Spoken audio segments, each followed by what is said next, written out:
let's do it, right? Let's talk about Jurassic World Afterbirth, right? Okay. So, yeah, as you described, the movie kicks off 17 years prior. And keep that in mind, actually. That's already confusing. Yeah, 17 years. Why? I don't know. But it's going to be relevant later, right? So this is like the research site, one of the 57 other research sites that they had for Jurassic Park back in the day that no one ever talked about. Yeah, they've got mutant, horrible, scary dinosaurs in like in a containment area, and you have to wear like all kinds of biohazard suits and stuff to get in. And as you say, Muller, one person is eating a Snickers. It falls into the door and gets sucked into the ventilation system, and it shorts it out. And it doesn't just short out the door that automatically closes behind you. It shuts down the entire security system and lets all the dinosaurs out. Ouch. Why? Yeah, don't know. What security system that engages a lockdown after a security breach releases all prisoners? What? Why would you do that? Yeah, I think it's literally someone's tampering with a door. Quick, let everyone out. It's literally supposed to be a little vent for bugs. So if a bug flies in, it gets sucked into the thing. Except the guy just litters his candy bar. I kept waiting for someone to they're not just going to let him drop that in a clean facility, right? No, just drops it right into the thing. Why would you have brought one? Well, he was getting hangry, Mahler. He needed to have the energy to go mess with the cross-species dinosaurs. When the dinosaurs started getting released, Boeck, so I was watching this. My mom wanted to see the new dinosaur movie, and I was like, "You'll regret it."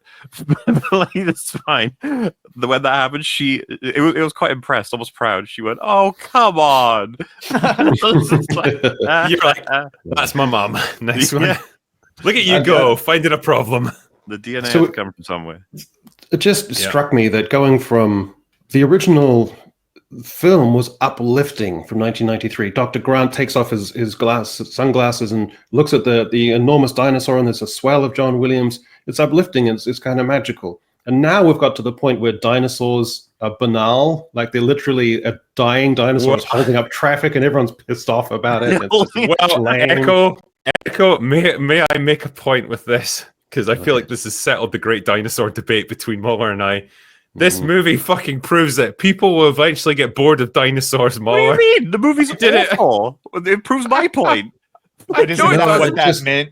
That people were getting tired of dinosaurs. It's officially canon now in the world of Jurassic Park that people eventually got bored of dinosaurs to the point where no one even goes to look at them in zoos anymore. That's the plot in Jurassic World. They've already done this several times because I rewatched the series ahead of this. It proves everything I once said. Take the L. Remember when they go to see the Indominus Rex? She's like, "Yeah, park visits were going down. People just don't care about dinosaurs, so we had to do something." And people love it when you make a bigger, scarier, more teeth. They do the exact same statement in Fallen Kingdom, and then in Dominion, I don't even know what the fuck that movie was about. It was just like the locusts or whatever. But like I said, by the end of it, it's supposed to be this happy, fun time place where all of dinosaurs are living happily with the other. Do you remember there's these shots? I don't know if anyone remembers Dominion because I watched it last night, so it's all in my head. But they'll have like a triceratops with a rhino. And you're like, oh, look at that. And it's like, oh, it's all happy. And then it's like Brontosaurus hanging out with an elephant. Oh, I was like, oh, that's wonderful. And then it's like, you know what? Maybe there's hope for us after all, that we can live together. All dead. They give that explanation again, though, saying that like people were getting bored, so they had to. Speaking of getting bored, hi, hey man, how's it going, boys? Sorry, I'm late, man. I had an emergency come up, but it happens. Okay. It happens. You've arrived just in time for us to start ranting about Jurassic World. So perfect. I haven't seen it yet, but I've heard a lot of mixed things. Save your time, bro. Yeah. Mixed. Mola, what I think you. Okay. I think people who did like it they tend to like those movies anyway, so they probably are grading on a curve. Okay. The thing is, right? No, I hate the fact that like their expectations have been lowered so much by the Jurassic World movies. They've forgotten how good these things could be. That's what it is. You show, like, I think there'll be kids now that go to see this movie with their parents, right? And they've never seen a Jurassic Park movie before. And they'll be like, oh, this is fucking cool. It's got dinosaurs and you know, shooty guns and all that stuff. And if you showed them the original Jurassic Park, it would blow them away. You know, they'd be like, holy shit, this is intelligent. This is smart. This actually is exciting. And it means something. what I would say about that is that they all work for the younger generations in terms of eye candy. They are lower. All of them pass for eye candy, but only the 93 movie passes for like heart candy, so to speak. Like brain candy as well. At the end. Sure, I yeah, like at the end. There are fantastic ideas and lessons in Jurassic Park 93, but holy fuck, the rest of them, as they've gone on, they have degraded. This is photocopying photocopies of photocopies of photocopies. It's just getting so faded and gross. But Mauler, what I would suggest, Mauler, is that I think you're leaving out the one variable that society is generally shitty. Like with second screen content, it's ChatGPT can do anything for us like a god, and we just don't care, and we just sit there with our stupid iPhones. So I think people would get bored of dinosaurs after 20 years because we're just such shitty people. I assume that's also a meta reference to like the franchise itself is just dying, just as the dinosaurs are. Well, people are losing interest, and it's like, what do we even have left? Yeah, but the problem is we keep saying that, but the profits are there, right? Yeah, these movies still make money for some weird reason. People go watch it. So the most of it is done with actual dinosaurs, not the crazy nonsense experimental blah blah blah dinosaurs. Like the T-Rex is always a main character in these fucking movies, and he's always not in this fucking one, buddy.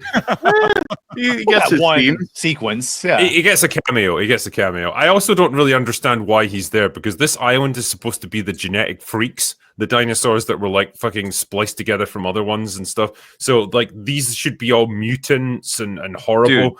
90% of the dinosaurs they encounter are just regular old dinosaurs, like a T-Rex, a raptor. Considering that is the premise of this film, you're going to an island with genetic experiments gone wrong, set free, and you have no defense. That sounds like a pretty, like, there's plenty of potential there for a good horror film. This is pathetic. Mm-hmm. Yes. Like, the most you get is what? Flying raptors and then the orc dinosaur. It's like, okay. The Bellosaurus. I felt like there was two movies also. There was one movie which I was kind of interested in, which was the video game plot of mercenaries and the scientists are going to get 3 samples of the big... It plays like a video game, including with the good or bad ending. Absolutely. The other one was a family lost that unfortunately gets stranded on the island and has to escape. I would have been interested in either of those, but the problem is as soon as I got interested kind of in one, they switched to the other, and then by the time they merged, I just didn't. I found the family shit boring as hell. They made no sense. Like, I don't even understand why they were there. Because the premise behind this movie, right, is that dinosaurs are dying out all over the world. The only place they can survive is a few scattered areas around the equator. They're all sealed off, like they're quarantined, basically, so that no one can get in or out. And no one's dumb enough to go into those areas because they're super dangerous. We meet this fucking family of retards who are just sailing on a sailboat right through that area. Why? Don't know. They just are. They've done it before, Drinker. They've done it before. That's the reason. We've done it before. There's the none odds left. of getting hit by a mosasaur 1 in 50. It's like 1 in 50. Yeah, and it's like this guy's there with his 2 children, and like, fine, yeah, sure, we can risk their life just to go on a little sailing cruise. Yeah, and empowered teen girl has to mention she's going to NYU next year. That has to be chucked in there. So it's like their one last ride. But if you have an A and a B story, that works in a 22-minute long sitcom show or a TV show like that. But you don't have an A and B story like that in a feature film like this, where the only connective tissue is the one guy who doesn't save the girl. That's the only connective tissue that keeps those 2 stories together. They were trying to emulate the first Jurassic Park movie, where around the second act, right? Alan Grant and the kids get split off from everyone else, and so you've got 2 parallel storylines, like them trying to get back to the visitor center, and the guys at the visitor center trying to get the power back on, and all that stuff. Okay, so I get that, but it's like they started off separate, so they don't even know each other. They're united briefly on the boat, then they get separated again because they'll just jump overboard like a bunch of... Why did everyone jump overboard? Yeah, I don't know. Retarded. They kept repeating, we're going to crash. Like, well, he's gonna from the boat into the beach. That's not really the same as blowing up. We need to give context for the viewers, right? Because a lot of people won't have seen this, right? We should try and explain the plot of this movie if we fucking can. Okay. Scarlett Johansson is like a mercenary type person who's contacted by shady corporate guy because they want to go to this island where one of the few places where the dinosaurs still exist, because they want to extract DNA from the 3 biggest dinosaurs on the planet, because they can use that genetic material to find new treatments for heart disease, which is one of the biggest killers on the planet. I've got a better solution for you. Don't be so fucking fat. Then you won't have heart disease. But okay, fine. So they're going to go there, right? They got to find the 3 biggest dinosaurs, shoot them with this injector gun, and get the goop from them, the DNA goop. And so they take a scientist guy with them. So off they go to the island. They run into the mosasaur. They're about to get it, but then that's the dinosaur number 1 on the list. Then they get Spinosaur friends for some reason. Then they get a distress call from the family because their boat's been overturned by the mosasaur as well. So they go and rescue them. Then go back to what they were doing before, just to waste a bit of time because the movie's obviously got to be over 2.5 hours. Fucking why? Yeah. I don't know. They get the spinal fluid from the mosasaur. Then they get attacked by all these other fucking aquatic dinosaurs, and they realize they have to go into shallow water in order to escape them because these things can't swim in shallow water. So they go into shallow water. The retarded family jumps overboard for no reason, and then they carry on driving through the shallow water until they beach the boat and destroy it. Because that's what you would do. You wouldn't just stop. We missed one thing, why they jump over, because the older daughter the father goes, hey, go radio, even though they're not supposed to be there, and that would immediately get them all in trouble. So while she's trying to radio for help, the Burke character from Aliens, basically, with her friend, they're arguing, and she falls off the boat. And I argue he couldn't have saved her if he tried, but that's the whole, like you said, connection between the two, and that's why the family jumps off after her. But then for some reason, everyone just starts jumping off because he's going towards the shallows. They just do. Yeah. And it's like he's just incapable of stopping. And so they crash their boat onto the beach. A couple of extras get eaten by the dinosaurs. Pick the fucking people who are going to get killed. It's like the folk who've got almost no dialogue and no character, but, fine. And then they decide to push on with their mission anyway, even though they've got no weapons. And they're just going to, I guess, hope that everything's okay. And they leave behind the family as well. They're just going to have to fend for themselves. I don't know what to say. That's essentially the storyline. The movie can't seem to decide what Scarlett Johansson's character is. Is she like this cold-hearted mercenary who's just out to make money? Is she like a bit of a do-gooder with a heart of gold? Is she like this jaded ex-soldier?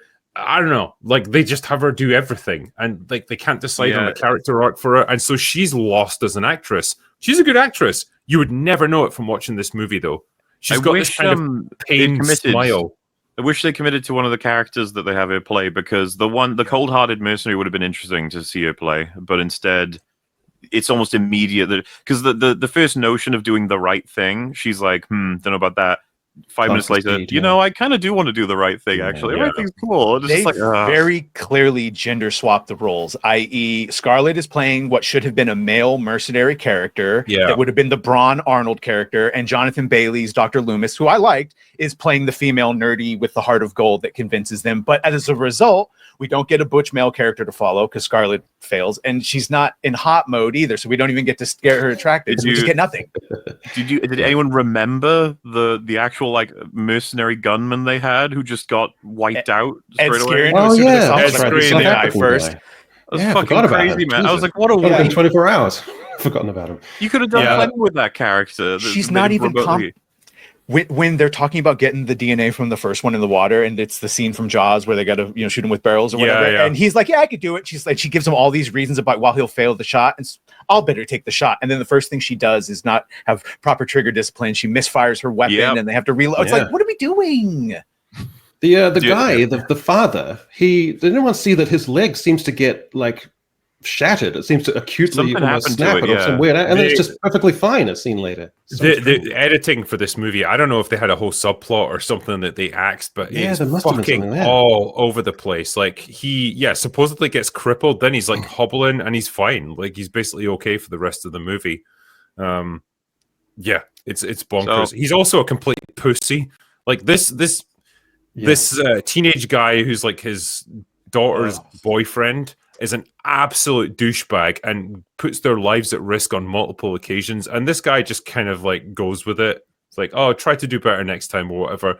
You should be beating the shit out of this guy and being like, you think you're going to put my daughter's life at risk? You either shape up right now or you get the fuck out of here and die out there with the dinosaurs, because I'm not putting up with this. He just doesn't. There is no father on earth who would consent to having a trip with his 2 daughters and one of his daughters' boyfriends in a small, cramped environment of a boat. That part. That would never happen in a million. The final family trip, too. Yeah, but you can't show a man being a strong father either. So, well, to be fair, that kid does have some redeeming. He jumps after the girl, which got everyone clapping for some reason. He at least tries, but there's a tiny element of a character arc there, but he doesn't get nearly enough time. And like the movie's got like way too many characters in it, and it can't seem to decide even who the main character is. Like the scientist guy would have been the more logical main character. He was the most full character, I thought, who had like he's your window into this world. Scarlett Johansson should be just the kind of heavy, the sinister mercenary person that recruits him. But instead, she's essentially the de facto protagonist. But like the movie doesn't even know what she is. She doesn't know what she is either. So it's like there's nothing to latch onto as a character there. We end up with so many characters, the film starts knocking them off just to get them out of the way. I remember when they arrive on the beach and the girl character who's moving some big thing, I was like, why are you even alive? What's the point of you? Then she gets eaten. I was like, oh. Yeah. Like, you've got to pace out the kills. So this is the 7th movie in the franchise, right? Yes. 7th. Okay. Yeah. Scarlett Johansson, she goes from being super prickly and removed and cold. And then there's a sequence with Henry, I think it is, where it's all quite tender and looking back and all the things that she suffered. And then she goes back to being super cold and removed again. She's never back and forth. That's the problem, though. She never really commits to being this cold-hearted mercenary either. Like, because she's always kind of smiling and she's quite warm with people. And it's like, I don't know. It's like the director didn't give her really any direction about what her character should be. So she's just kind of defaulting to her own personality. You know, she's always kind of she just seems lost. It's like Black Widow not in the MCU, just to detach without the charm and kind of she's nicer than Black Widow. She's like it just feels like she's too amiable, she's too nice to be the cold-hearted mercenary, but then she's not really like moral enough to be like the heroic main character either. She's just kind of this awkward in between where nothing works really. Yeah, and the little trauma dump scene. Man, I think that role should have been gone. It should have went to a guy. It should have went to like a Jason Statham type of guy. That would have been great. Yeah, I mean, you literally could have switched these roles. I think even like she probably could play like a really cold, removed mercenary who gradually warms to the scientist guy or whatever. But like you have to commit to it right off the bat, and you have to like establish that as her character, and they don't. Because we've seen it done with plenty of movies and male characters. You'd start her out with like, what's the job? And once I've done it, I will get it done. That is my thing. That's my reputation. And as long as the money is, is happening. So when you have the guy be like, we shouldn't do it. We should give it away. Like the line where he says, don't you ever think about, the different people we could give it to? And then she says, you should stop thinking about it. It's like, the first of what I thought was kind of hoping would be more and more of her being like, don't fuck this job up. We're here to do something. And then by the end of the movie... I would have preferred to actually play an asshole to some extent, but she's got like protagonist syndrome in shit movie where she has to do a bunch of things all at the same time. I don't mean to jump around, but I'm glad they kept the tradition of cruel and unusual fate for someone who only does nice things. They do this in like almost every Jurassic Park film, other than the first one, because I'm sorry, the lawyer ditched the kids. Okay, he deserved it, but in this one. I thought it was really notable, right? Did anyone believe that Mahershala Ali was going to die? No, not for a second. No. It's just fuck off. Well, I sort of did, but like the fact that he survives with no explanation for how he survived just made another me think flare goes up. A good story for another time. I honestly think they reshot that. That was like done in the editing room. It's like they did it with test audiences, and it was considered to be too much of a bummer ending that he dies. So they're like, oh fuck it, he's alive. How they establish over and over again the Orcosaurus follows the light. Just toss the fucking flare, my dude.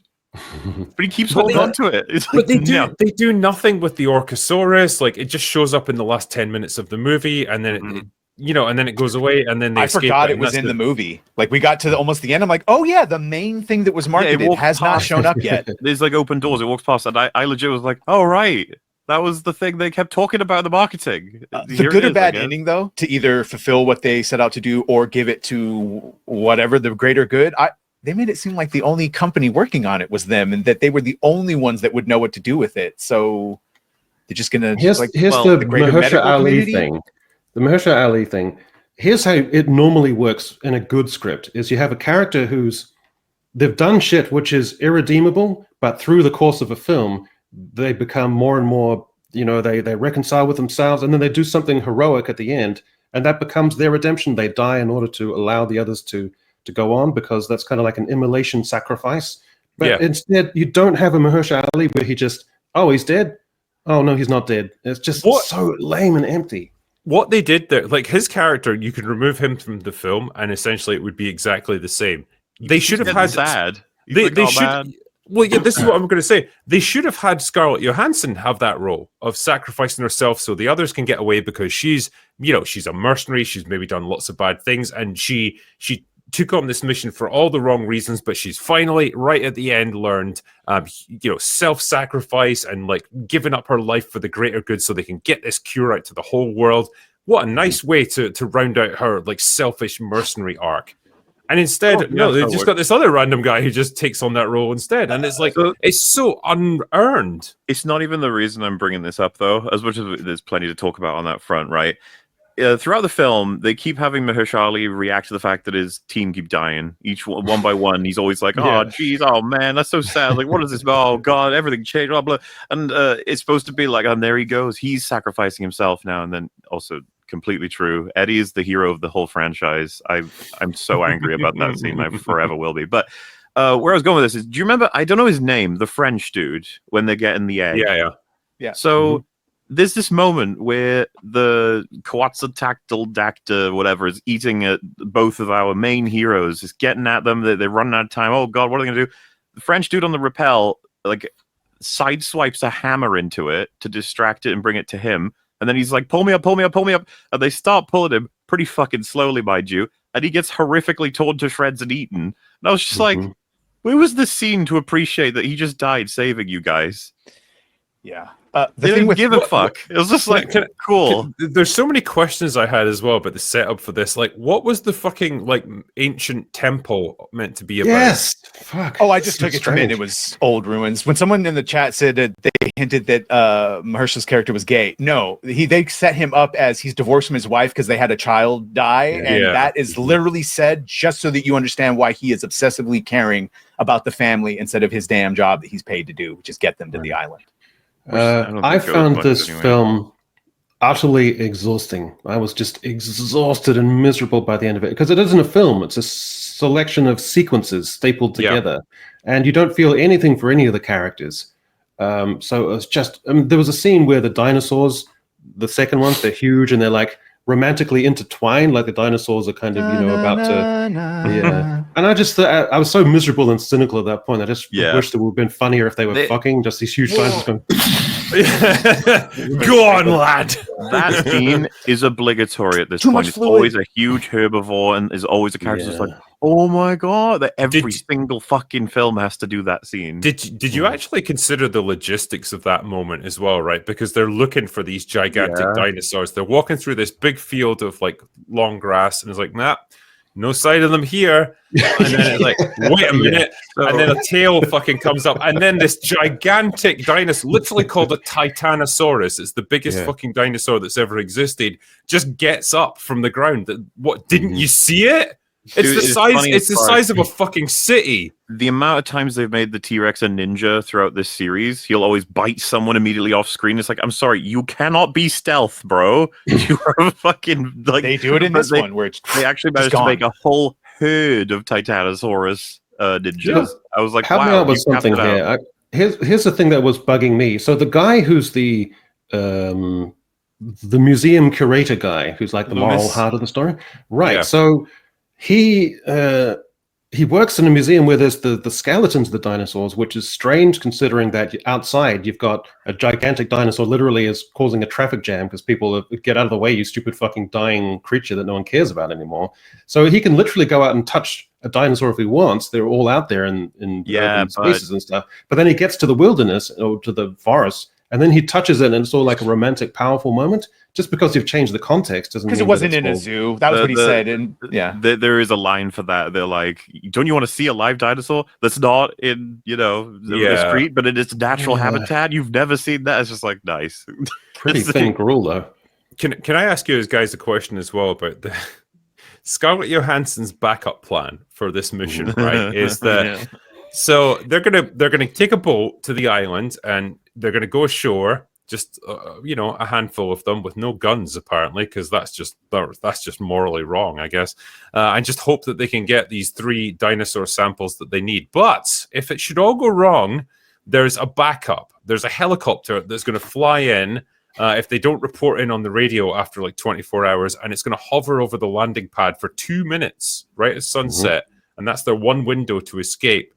And I just thought to myself at this moment, motherfucker, you've got access to a helicopter that can fly you to the island. Why can't you just like hover over the dinosaurs you need, shoot them from the air, get what you need, and then leave? Why do you need a boat? I don't know what the excuse would be, because if you said like, oh, they wouldn't let us in with a helicopter, it's like, well, then how did they get in? Exactly. Right. You want to steel man it? We'll steel man it. It's being scanned by governments. So they have a very low window to fly in and fly out, and the only time would be to do that fly around. But the argument you could be is then just use that amount of time to drop them off. Right, yeah. I know. Sure. So why don't they just fly to Mordor on the Eagles type of argument? And I don't have it's stupid.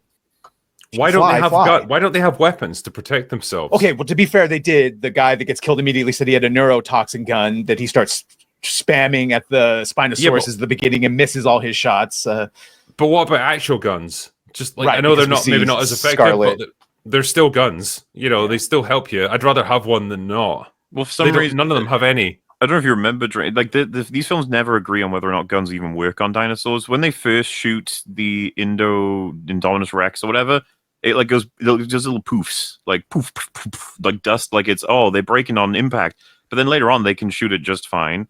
Do you remember Chris Pratt shoots the Indoraptor in Fallen Kingdom? It has a Wolverine moment. Like everyone calms down and it starts getting back up after being shot, and you hear the clink clink of the bullets coming out of his skin. Oh no! What? There is a scene in this where they're in the air vents or something where Scarlet shoots one of the dinosaurs and it just straight up dies. A 17-year-old Glock that has been sitting in a dead man's hand. The ammo would not be working. It would be. I love Glock, but not 17 years out in the torches still work and the generators still work. All of these fucking, not Jurassic Park, but all of these Jurassic World movies do this stupid shit where like technology, cars, generators and stuff that have been sat out in the jungle rotting for 20 years will still work first time, no problem. It's they all do it, and it's insane. After 2 decades in the jungle, the car would just be a cube of rust. That's all. Yeah, like remember when shady corporate guy decides to make a run for it, so he gets into the Jeep that's been sat there for 20 years. Why is there a convenience store on this island as well? I don't fucking know. None of it makes any sense. The product placement in this movie is shameless. Snickers, buddy. It makes Ghostbusters 2016 look restrained. But anyway, he gets into that car. I don't know if it's electrically powered or something, but it sounded electrically. Yeah, and takes off. Starts first time, no problem. The battery wouldn't be dead. Like all the internal components wouldn't have rusted away to nothing. It's fine. Who cares? There was a product placement where one of the teenage boy is eating a candy bar, I think. And it wasn't just that. It was the fact that it was the entire stylized lighting had been arranged to highlight the product and to make the product look glossy and stylized. I've never seen that so blatant before. One kid hides inside a Dr. Pepper chiller Dr. Pepper. I was wondering if they changed it for different audiences. No, it's all Dr. Pepper. I'm not sure. Maybe that's a thing. What is the most blatant product placement? Because I don't know if anyone here saw the second Shazam, but they defeat like one of the most damaging and horrifying monsters with Skittles, and then they say "Taste the rainbow" after it. It's like No, I think it's Terminator 2. Right? It might be a scene where a guy is literally walking through the installation with a tray with a Pepsi on it. He's just weaving amongst all the people. That's got to be the most extraordinary for me. This has the film with, I think, the most shouting of people shouting at each other that I've seen in a long time. Screaming, shouting, and this thing I call grating oppositional dialogue. It's supposed to be banter, but it doesn't have any wit or style or warmth or finesse to it. It's just people being gratingly oppositional towards each other. And it's just pissing me off because it's there's no style to it or quality in the dialogue. And it's supposed to be sophisticated and have a hard edge to it, but it's just banal. I wish they had shown part of the appeal of the original, not the originals, but just of the Jurassic Park movies, including the Chris Pratt movies, which I didn't care for at all. But part of the appeal is that you could turn your brain off, right? You could turn your brain off and just watch a movie about dinosaurs. And what you're saying is you can't even do that with this movie. Oh, you can. I mean, I can't turn my brain off enough. None of us can. You cannot turn your brain off. You cannot make yourself retarded enough to enjoy this movie.